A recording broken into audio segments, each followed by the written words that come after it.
Você já identificou dados? Você já identificou alguns sinais de alerta e alguns sintomas? Eu quero te convidar. Caneta, papel e um cafezinho que vai fazer bem. Esse segundo episódio está maravilhoso. Você vai ver testemunhos, você vai ver uma profundidade científica, você vai aprender estratégias para sair desse lugar. Então vem com a gente agora. Já aproveitando isso, né, que você está falando da questão de que, né, a depressão tem cura sim, então a gente vê que tem uma saída para qualquer momento que a pessoa esteja vivendo ali no seu quadro, ali nas suas emoções. E a pergunta é, se existe tantas saídas ou se existe saída, porque existem pessoas que ainda ficam por muito e muito tempo, muitos e muitos anos ainda presas na mesma dor. Né? E você pode trazer até as estatísticas que você comentou agora também. Às vezes, por trás de pessoas que estão presas na dor, tem orgulho. Por trás de pessoas que estão presas na dor, tem medo. Por trás de pessoas que estão presas na dor, tem a falta de decisão. Falta de perdão. A falta de perdão. Eu quero, quando o Daniel estava falando, eu estava me lembrando aqui, te respondendo, inclusive. Ele diz assim, às vezes você tem que aumentar o seu HD. Ele falou lá na frente, ele disse, às vezes você tem que aumentar o seu HD. Esse aumento de HD a gente chama de expansão de consciência. E às vezes eu estou na dor porque eu não consegui expandir a minha consciência. Às vezes eu estou aqui com 30, 40, 50 anos, esperando uma validação de um pai que nunca me viu. Às vezes eu estou aqui aos 60 anos, aguardando um colo, um abraço de uma mãe. Eu estou aqui na dor, muitas vezes, porque eu não tratei a raiz dessa dor. Eu preciso olhar para dentro, eu preciso entrar na caverna, eu preciso mais do que mudar minha alimentação, eu preciso mais do que tomar a medicação, eu preciso tomar medicação, mas eu estou falando que é um conjunto, eu preciso tomar atitudes para sair da dor. Existe tratamento, ninguém é perfeito, nós estamos todos em processo de aperfeiçoamento. Todos nós, e reconhecer isso é humildade. Então, quando eu tenho humildade, eu bato na porta e digo assim, me ajuda aqui, Daniel. Eu não estou conseguindo, eu preciso de você. Eu não sou sozinha, eu não dou conta sozinha. Você pode me ajudar? Mas isso requer um recuo, isso requer uma humildade, isso requer eu não me achar, eu não preciso saber tudo. E está tudo bem se eu disser, me ajuda, Daniel, está tudo bem. Não é fragilidade, não é falta de fé, não é falta de força. E sabe o que é que a gente percebe? Sabe, Daniel, eu tenho visto, inclusive, nesses últimos tempos, a gente tem estatísticas para isso, a gente tem um número de líderes, inclusive eclesiásticos, que sofrem sozinhos, que estão solitários, porque não tem esse lugar. É esse lugar de falar da dor, porque todo mundo é humano. Não é porque você alcançou um lugar de liderança, não é porque você alcançou um status, né, Daniel? Existe super-homem, é aquilo que ele está falando. Não existe super-homem. A gente é humano. E como humano eu preciso dizer assim, eu preciso de ajuda. Eu tenho necessidade de você. Aquilo que eu não tenho, você tem. Aquilo que você tem, Daniel tem. E a gente vai se complementando. Então, o primeiro passo é recuar para pedir ajuda. É por isso que a campanha lá atrás, em 94, entrega cartão e diz assim, pede ajuda. Mostra a vulnerabilidade, está tudo bem. Se você é empresário, se você... E sabe o que a gente percebe hoje? Depois de 20 anos no mercado, eu percebo uma mudança significativa, inclusive, no comportamento especialmente de homens. E de homens de grande poder aquisitivo. E de homens extremamente intelectualizados. Eu estou vendo um movimento considerável de homens maduros, de líderes, de empresários. Eu estou falando do gênero porque o homem ainda tem essa cultura de que ele tem que ser o forte, ele não pode mostrar fragilidade, não é, Daniel? Você está nesse universo, você lida com esses empresários de alto padrão, você sabe que ainda existe essa capa, né? Que eles não podem ser vulneráveis. Que é falsa. Não é? Uma capa que não existe. Né? Ela é baseada numa mentira, porque todos têm vulnerabilidades, né? Todos têm dificuldades e problemas e vai precisar de apoio para resolver essas questões, principalmente as mentais. Né? Principalmente as mentais. Né?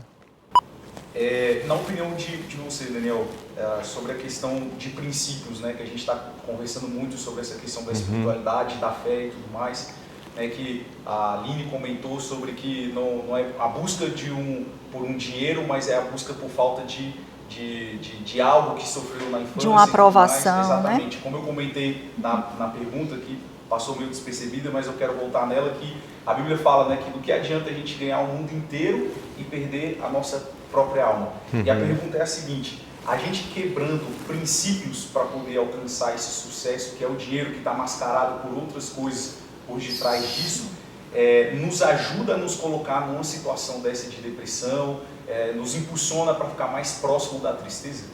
Não tenha dúvida. Inclusive, esse é um versículo muito forte para mim, né? Sim. Que adianta um homem ganhar o mundo inteiro, a gente pode parafrasear, ter todo o sucesso do mundo, né, na sua empresa, né, ter fama, ter riquezas e perder a alma. Isso é um fator para quem ama Jesus e para quem segue a Jesus, isso é um fator central, ele não é um fator periférico. Você não pode perder a alma, você não pode perder a alma. Então tem gente, a gente fala de muitas coisas exteriores, a gente falou de muitas coisas exteriores, relacionamentos, casamento, tudo. Mas se você perder a alma no processo, você perde todo o resto. Todo o resto está em xeque. Tem muita gente com fraturas na alma, fraturas, alma quebrada, fraturada. Né? Então assim, o que eu quero dizer? Você que é empresário, cara, vai fazer negócio? Faça com princípios. Honre pessoas, tenha valores embutidos no que você faz, né? Durma tranquilo, durma em paz. Em paz também me deitarei e dormirei, porque só Tu, Senhor, me faz repousar em segurança. Ter o travesseiro como amigo. Tem gente que o travesseiro é um inimigo. É a hora que põe a cabeça ali, ó, vem tudo. Olha o que você fez. Lembre-se que o diabo é um acusador das nossas almas. Eu costumo dizer que o passado é o tempo em que o diabo age. O passado é o tempo que é ferramenta para o diabo. Por quê? A Bíblia diz que ele é acusador. Acusador em cima de fatos passados, fatos realizados. Então o que o diabo faz? Ele pega alguma coisa que você fez e acusa você a respeito daquilo. Por isso que a gente precisa resolver coisas do passado para que você pare de ficar preso a esse passado. Dependente de um abraço de uma mãe que nem vive mais, dependente de um relacionamento que acabou há 30 anos atrás. Você precisa seguir para frente e o que tem prendido você nesse passado são as questões mal resolvidas que o diabo vai explorar. Eu costumo dizer que o hoje é o nosso tempo, porque na verdade você só tem o hoje para agir. Você não tem o passado, nem tem o futuro, porque quando o futuro chegar, ele será hoje. Então você só tem um tempo para agir, que é o tempo que se chama hoje. E o tempo de Deus é o futuro. Deus está no seu futuro esperando por você, com as melhores intenções, as misericórdias que se renovam. Deus está trabalhando por você, né? E Ele está lá no seu futuro. O passado de Deus é o seu futuro. Deus já passou por ele. Então, nós precisamos resolver as coisas do passado e não sermos acusados mais pelos acontecimentos do passado que tentam transformar situações em identidade. É o que o diabo tenta fazer. Então, voltando para o início da conversa. O início da conversa são valores. Eu preciso trabalhar com valores e não vender a minha alma no processo. Aí o que eu quero dizer? Eu estava ontem falando com alguns empresários, e aí na mesa tinha alguém contando a história de um empresário que ele foi classificado na conversa como um destruidor de pontes. Destruidor de pontes. Fala, fulano, destruidor de pontes. Por quê? Porque onde ele passa, ele trai alguém. Ele faz um negócio, e cedo ou tarde ele passa a perna em alguém. Então ele fecha uma porta. Princípios, valores. Eu costumo brincar que a maior malandragem do mundo é ser honesto. Seja honesto. O cara que se pensa, Aline, malandro, é esse que passa a perna em alguém. E eu estou falando malandro de uma forma assim, de ser inteligente, ser esperto. Ele se acha mais esperto do que os outros, porque ele passa a perna em alguém. Mas o honesto é alguém que entra e sai de qualquer lugar. Isso. A Bíblia fala que o Senhor vai abençoar a sua entrada e a sua saída. Nós precisamos ser pessoas onde a minha entrada é benquista e a minha saída é benquista. Ou seja, quero que ele volte, quero que ele retorne. Princípios, esse é o ponto. Tanta gente destruída porque não tem paz interior. Não tem paz interior. Né? Eu acabei de citar um destruidor de pontes. Como é que essa pessoa dorme? Fala assim, puxa vida, hoje eu roubei alguém, passei a perna no outro e tal. É o cara que tem né, outra mulher, a mulher que tem outro homem, tanto faz. O que eu estou falando assim, se a alma fraturar, o resto vai como consequência. Vai como consequência. Então eu preciso construir a minha casa sobre a rocha. Você falou de princípios. E as pessoas confundem esse texto, né? O texto, Aline, da casa construída sobre a rocha, quando eu era pequeno, inclusive a igreja pintava uma casinha em cima de uma pedrona, né? Não sei quem já viu isso, a casinha em cima de uma pedrona. Quando você começa a entender as coisas, você vai em Israel, vê a geografia do lugar, é um lugar arenoso, uma terra arenosa. É quando Jesus está falando, um homem que construiu a sua casa na areia. Você pensa num cara que foi para a beira da praia construir uma casa. Não é.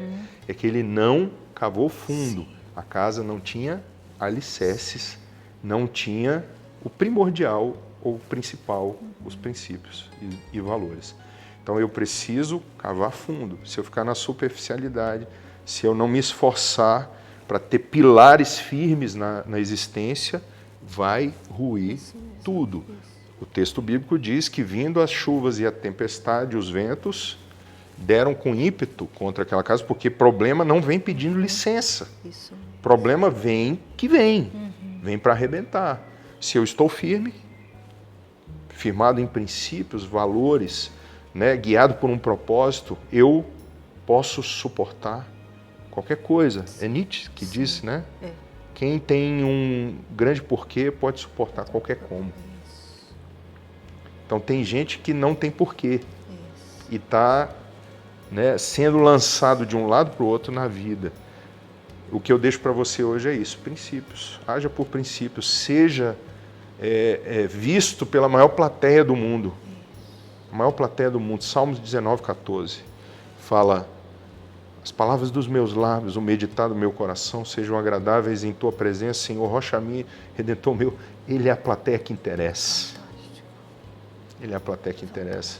O que você é quando ninguém está vendo? Essa é uma pergunta muito forte. Quem você é quando ninguém está vendo? Aqueles pensamentos mais profundos. O que você tem maquinado? Princípios e valores. Seja agradável a Deus quando ninguém está ali para te aplaudir. Seja reto, não faça curva, quando não tem ninguém para te aplaudir. Deixa eu te falar, isso sempre vai pagar dividendos. Ser íntegro e reto, sempre. Tem gente fazendo curva na vida e se arrebentando na esquina, dando com a cara no muro na esquina.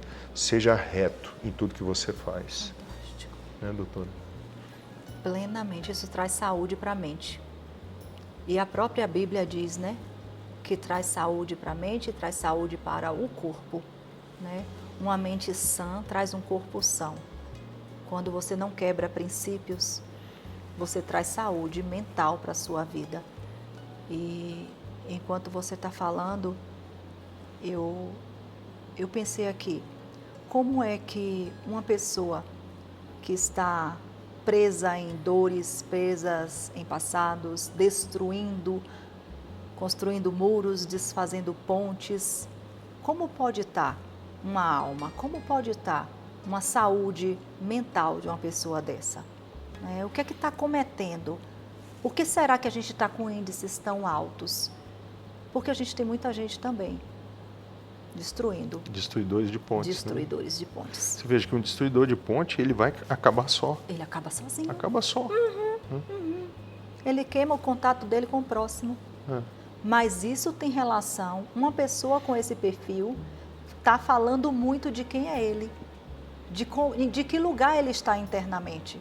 Ele tá falando muito de uma imaturidade mental, de uma imaturidade emocional, porque alguém fez isso e ele continua, ele perpetua a quebra de princípios, de valores. né? Porque se eu não sou fiel com quem reproduz eu o vou comportamento, né? Padrão comportamental, talvez transgeracional, que ele não está se dando conta de onde é que ele vai chegar. Porque um destruidor de pontes vai acabar no isolamento.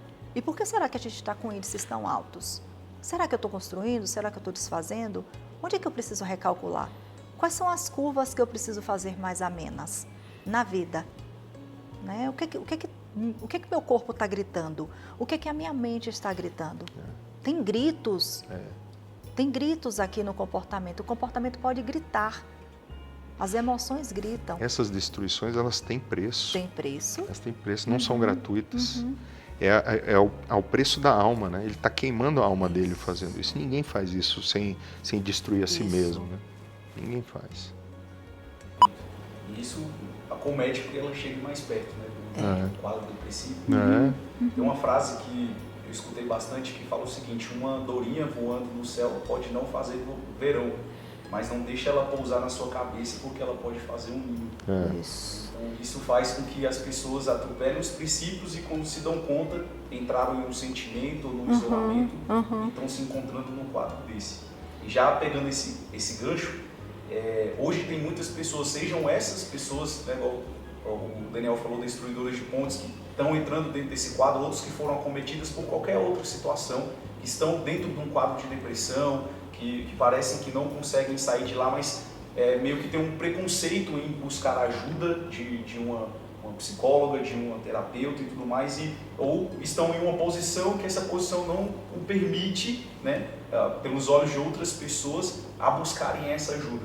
O que vocês falariam para essas pessoas? Como é que elas podem conseguir vencer esse silêncio? A gente está pedindo para... A gente fala todos os dias que falar traz cura. A fala traz cura. Já dizia Freud lá em 1823. Freud diz, a fala traz cura. Então, quando a gente engole, tudo que a gente engole, tudo que a gente não trata, tudo que a gente deixa aqui escondido, ela tem um preço. Ela vai te cobrar, vem uma conta, uma fatura vai chegar na sua vida.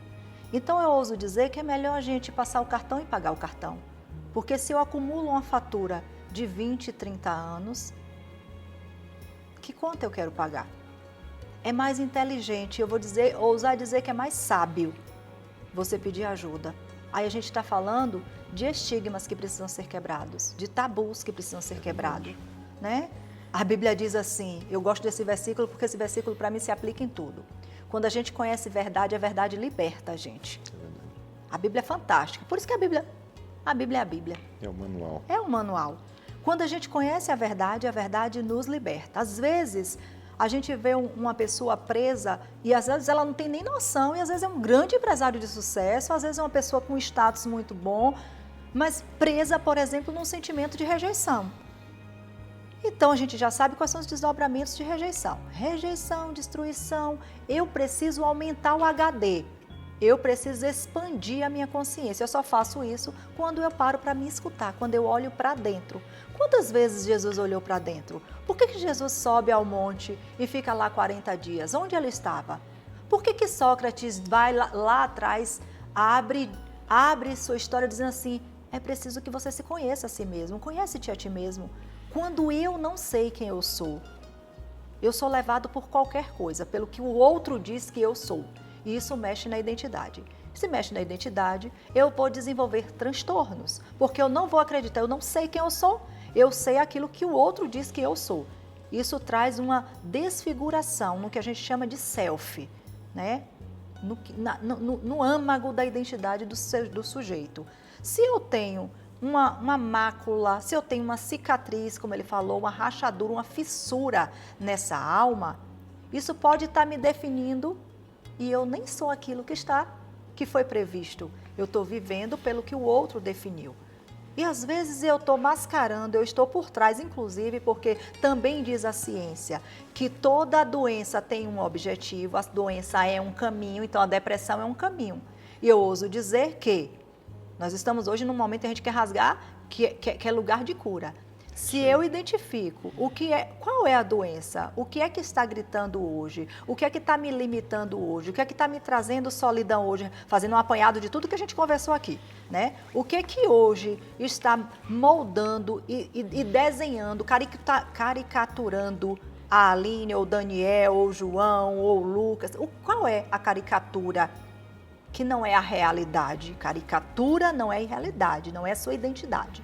Às vezes essa identidade está presa em dores lá atrás, rejeição, medo, injustiça, traição. A gente precisa fazer o caminho, já estou respondendo a tua pergunta. A gente precisa fazer o caminho de expansão de consciência, que é um aumento desse HD, que é o que a Bíblia diz. A gente precisa ir ao encontro, a gente tem que buscar essa verdade. Quando eu encontro a verdade, é incrível. É como se a gente estivesse falando assim, bingo, é como se o empresário estivesse dizendo assim, fechei o contrato bilionário. Então, para a gente que está trabalhando com ciência, diz assim, ontem eu saí da clínica dizendo assim, uau! Porque nesse uau, essa pessoa chegou e olhou e disse assim, e achei, Aline, achei, então não tem preço isso. Achou, ninguém mais diz o que você é, porque ele sabe quem ele é agora. E ele identificou qual era a raiz, qual era o gatilho. Então, quando ele identifica o gatilho, a verdade liberta, é libertador. E ninguém mais mexe com você, e você deixa de ser o vulnerável, você deixa de ser o fragilizado, e você deixa de ser a doença, e você passa a ser a protagonista dessa vida. Eu preciso protagonizar essa vida. E às vezes a gente não protagoniza porque a gente está na dor. A gente não protagoniza porque a gente está preso na raiz lá atrás. A gente não protagoniza porque a gente está com um padrão comportamental que é transgeracional, que não é meu. Às vezes a gente não protagoniza porque eu estou pagando uma conta que não fui eu que fiz essa conta. Então eu preciso assumir o controle. O protagonismo da história. Dessa história. Eu tenho sido coadjuvante, né? Eu tenho que colocar. Meu avô foi assim, minha mãe fez assim, minha esposa fez isso. E eu entro num lugar, nessa caverna, num lugar de impossibilidade, onde eu conto a história para mim mesmo de que eu não dou conta, de que eu não posso sair daí. Mas existe solução. Existe solução. Existe saída. E tudo passa, né, doutora, por reconhecer. Eu costumo dizer que o primeiro passo para resolver um problema é reconhecer que você tem um. Isso. Né? Isso. Então, o que eu quero dizer? Esse sentimento continuado que você tem, esses pensamentos ruins que você tem de forma continuada, eles apontam para algo. Não é de menosprezar o que você está sentindo ou pensando. Então você precisa procurar ajuda. Eu diria, primeiro em Deus. Isso. Fale com Deus. A Bíblia diz, reconhece o Senhor em todos os teus caminhos e Ele endireitará as tuas veredas. Então, reconhecer a Deus é primordial. Lembra de Elias?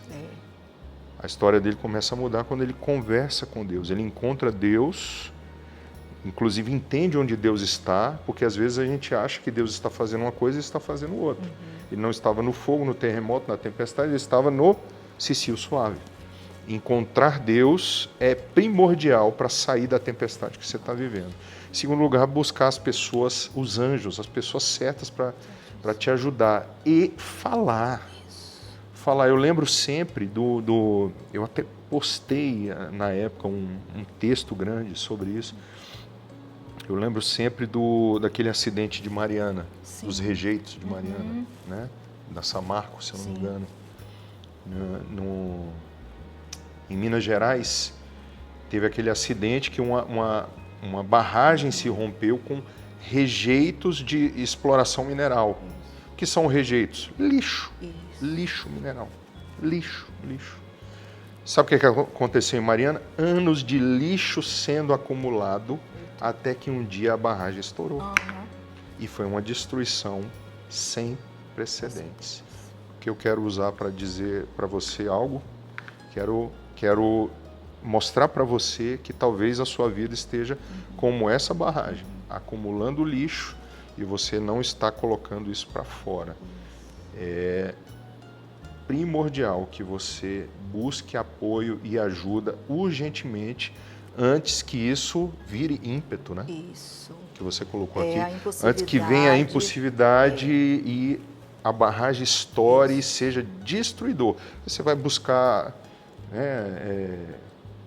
buscar conforto no peito de outra mulher, vai buscar conforto com um tiro na cabeça, um conforto, né, esdrúxulo, ambos esdrúxulos, mas assim, essa construção mental, essa sujeira toda que foi para dentro de você vai te empurrar para uma solução estúpida.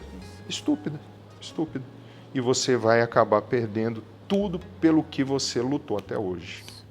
Né? Perfeito. E hoje ainda tem um misticismo sobre a depressão, né? Tem algumas pessoas que rotulam como frescura, como algo que, não, é só, cara, levanta, vai, segue a tua vida e tudo mais. E a gente sabe que é um problema muito sério. E tem pessoas que até mesmo, acredito que isso impede algumas pessoas, né, de buscarem ajuda, porque os outros acham que aquilo é mimimi, é frescura, mas a gente sabe o quão sério isso é.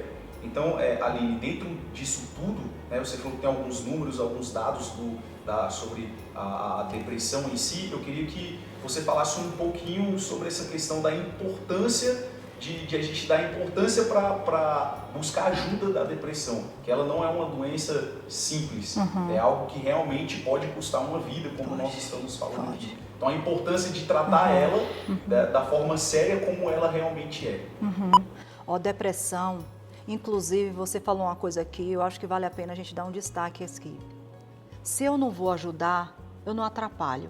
É isso aí. Então você nunca diz para uma Frescura. pessoa, isso é frescura, isso é falta de Deus, pense positivo, sai dessa. No meu tempo eu levantava e ia fazer. Então, é um desserviço que você faz. Se você não tem nada o que falar, o silêncio é melhor do que você fazer uma coisa dessa. Porque é muito desrespeitoso para quem está vivendo a dor.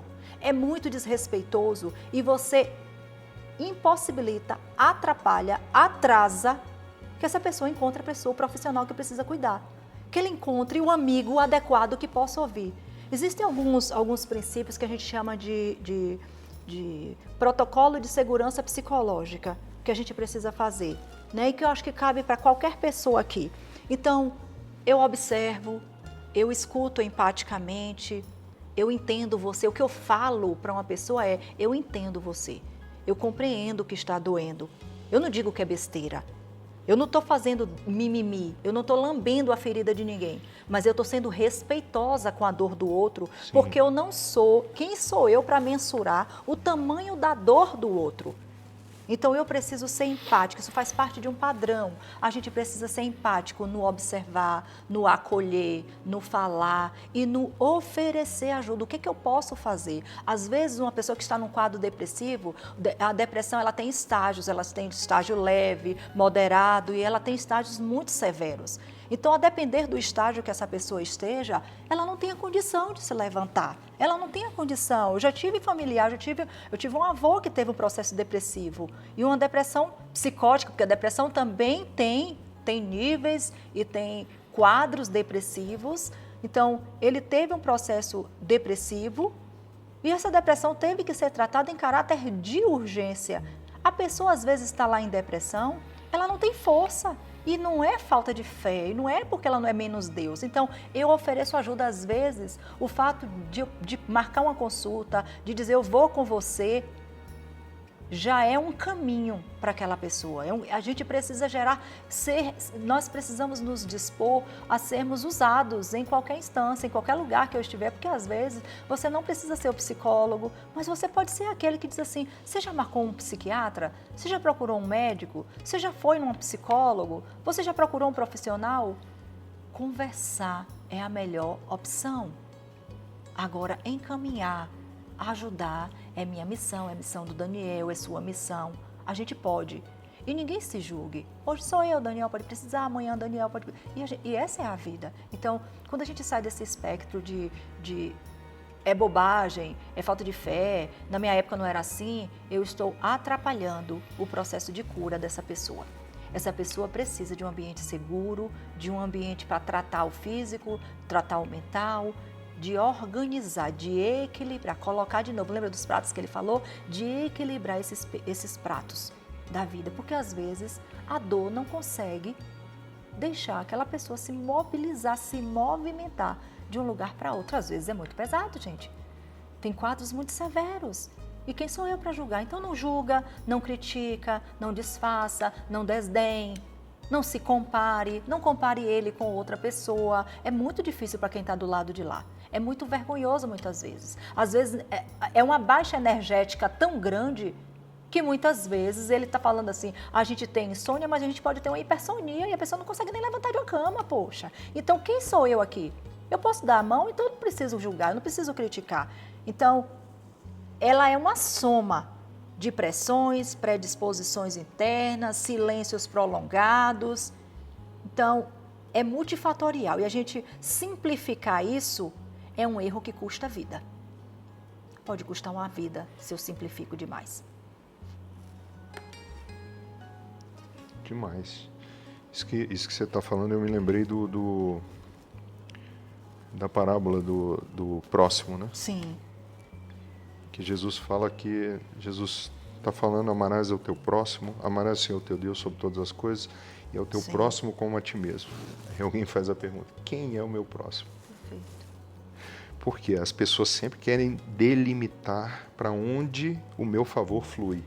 Eu quero saber, o meu próximo é a Aline, então dela eu cuido, dele não. Sim. Eu me importo com ela, com ele não. E Jesus inverte a questão. Quando ele fala da parábola, ele fala para quem você é o próximo. Para quem você é o próximo daquela pessoa. Para quem você vai se apresentar, vai ser empático, vai se importar. Nós precisamos falando sobre espiritualidade, nós precisamos de cristãos de verdade. De verdade. Tem gente que tem a casca toda, mas tem gente do lado dessa pessoa sofrendo e eu simplesmente não me importo. Nós precisamos de pessoas que tratam os demais como gostariam de ser tratados. Então se ponha no lugar de alguém que está sofrendo agora. Se fosse você no momento de dificuldade, essa piadinha faria sentido? A forma como você aborda, como você fala, o desdém, faria sentido? Talvez não, né? Então trate essa pessoa como você gostaria de ser tratado, porque isso resume a lei e os profetas, amar ao Senhor sobre todas as coisas e ao seu próximo da forma como você gostaria de ser tratado. A próxima pergunta que eu queria fazer é, qual é o impacto da depressão no mundo, na sociedade e também financeiramente?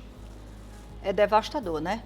Porque a gente afeta todas as áreas. A gente tem economia afetada, a gente tem família afetada, a gente tem empregos afetados, a gente tem empresas alteradas, a gente tem um impacto generalizado. Mas vamos para alguns números.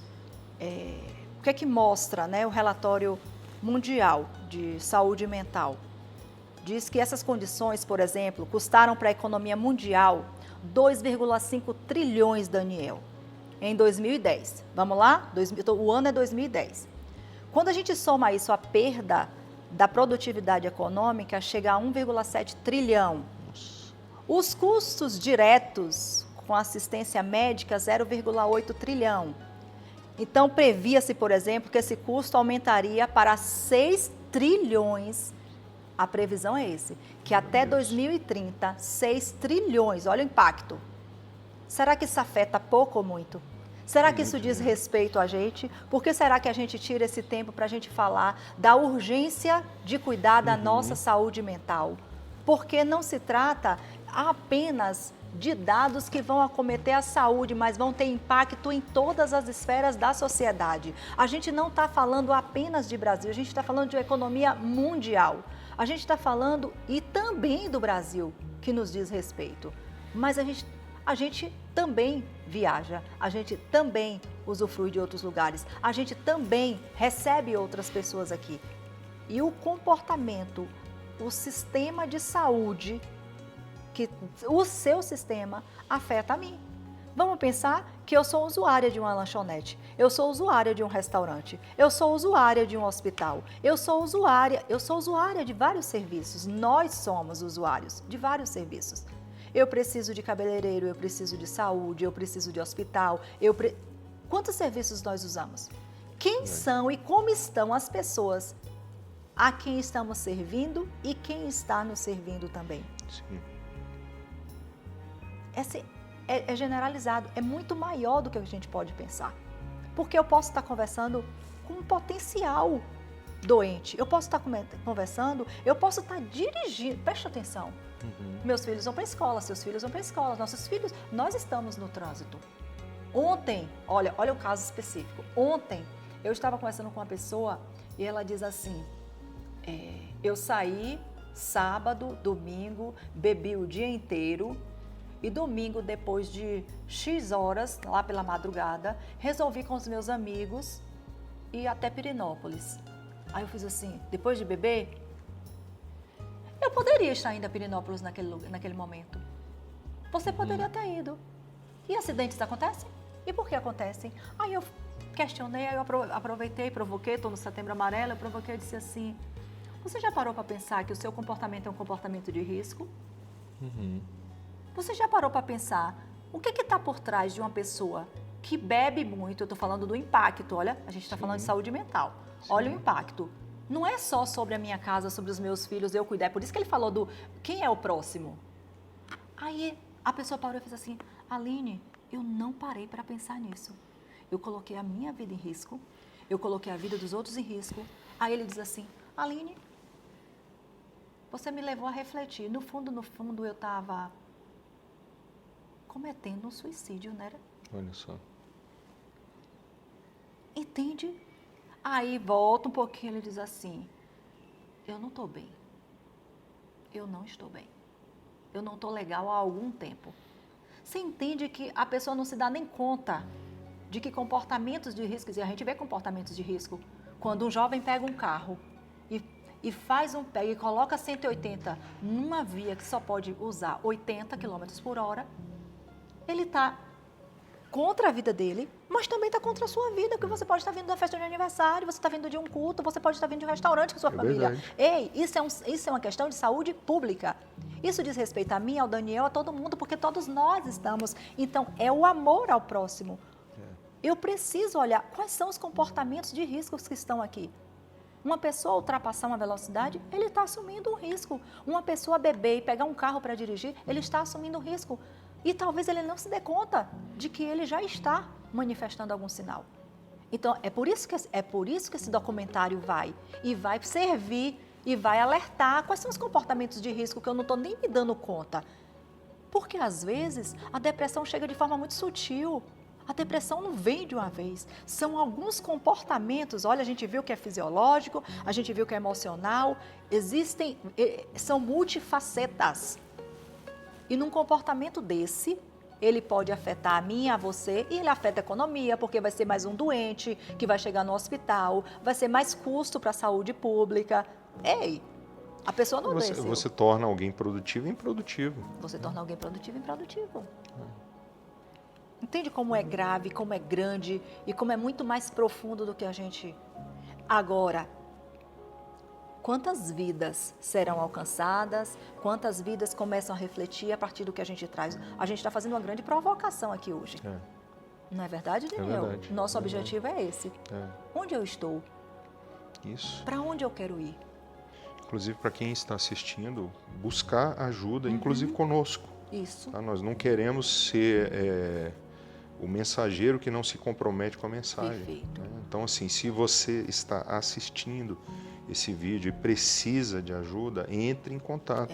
Por onde você está assistindo, com a rede social que você está nos acessando, mande uma mensagem, grite. Isso. Mas saia dessa situação em que você está, começando pelo começo. Externalize, põe para fora. Busque ajuda, não precisa ser uma coisa tão coordenada, é melhor você fazer algo mais dentro da normalidade, dentro do que se pede. Bate na porta de alguém, né? Antes da barragem estourar, lembra da barragem? Né? Isso. Eu acho que esse é o caminho, né? A gente pede ajuda. O nome dessa campanha, dessa brilhante campanha é Não Deixe Essa Luz Apagar, né? Então, se você precisa de ajuda, pode escrever luz, porque a gente entra em contato, você pede ajuda e você tem braços, você tem mãos, você tem encaminhamentos, você será encaminhado para profissionais, você terá uma palavra de aconselhamento, você terá uma palavra de orientação, Você terá o espiritual, você terá o cuidado emocional, mental. Você não está sozinho. Eu acho que a gente pode deixar se tem uma coisa que a gente pode deixar aqui você não precisa estar sozinho. É isso. Fala, pede, Isso. bate na porta. E a gente está dizendo aqui, para cumprindo o nosso propósito. Eis-nos aqui, para darmos as mãos. Nós estamos dizendo que nos importamos. Nos importamos de com fato. você. E Deus é testemunha que nos importamos. Isso. Então, estamos gravando isso para que você seja uma pessoa, quantas forem, possa ter um canal, possa ter ferramentas para sair desse buraco, dessa caverna. E a Aline lembrou bem, né, sobre a luz. Como é o nome da campanha? Não apague essa luz. Não apague. Ao apagar das Ao luzes. apagar das luzes, não apague essa luz, seja como for. Tem um texto bíblico que eu gosto, Jesus falando que os olhos são a candeia do corpo. Perfeito. Né? E ele fala, ele termina falando, se a luz que há em ti forem trevas, quão grandes trevas serão. Olha que interessante, a luz que há em ti, se você for para o original grego, é como se fosse um interruptor que está do lado de dentro. Eu vou repetir, o interruptor que está do lado de dentro. Você já Perfeito. o interruptor que está do lado de dentro. Ninguém pode apagar a sua luz, senão você mesmo. Perfeito. Então, busque ajuda antes de meter o dedão nesse interruptor e apagar ou destruir tudo que você está fazendo, tá? Então, assim, problemas acontecem, traições, dificuldades. O de repente sempre vem, ora com coisas boas, ora com coisas não tão boas. Mas a Bíblia me diz que Deus usa todas as coisas para o bem. Deus usa todas as coisas para o bem. Não apague a luz. Deus ainda não terminou com você. Deus está trabalhando. Não apague a luz. Aquilo que você chama de problema, Deus está chamando de uma grande virada na sua vida. Crises são oportunidades. Crises são oportunidades. Deus está querendo tirar você de toda essa história que você se meteu. Desde o início, como a Aline estava falando, de coisas que você está amarrado lá no seu avô, avó, mãe, tio, tia, uma palavra que você ouviu lá atrás. Essa crise não veio para te matar, mas veio para te libertar, para te curar. Porque crises são oportunidades. Então, lembre-se disso. Se a luz que há em ti forem trevas, quão grandes trevas serão. Você não tem como frear as ações dos demais contra você, mas você pode optar fazer algo bom com o que fizeram com você. Você pode optar fazer algo bom com o que fizeram com você. Entre a ação e a reação existe algo que a doutora falou no início. Escolha. Entre a ação e a reação. Então, oprimiram você, traíram você e você está querendo apagar a luz pelo lado de dentro. Não faz isso não. Não faz isso não. Deus está trabalhando em seu favor. Vai fazer sentido lá na frente. Aguarde um pouco mais.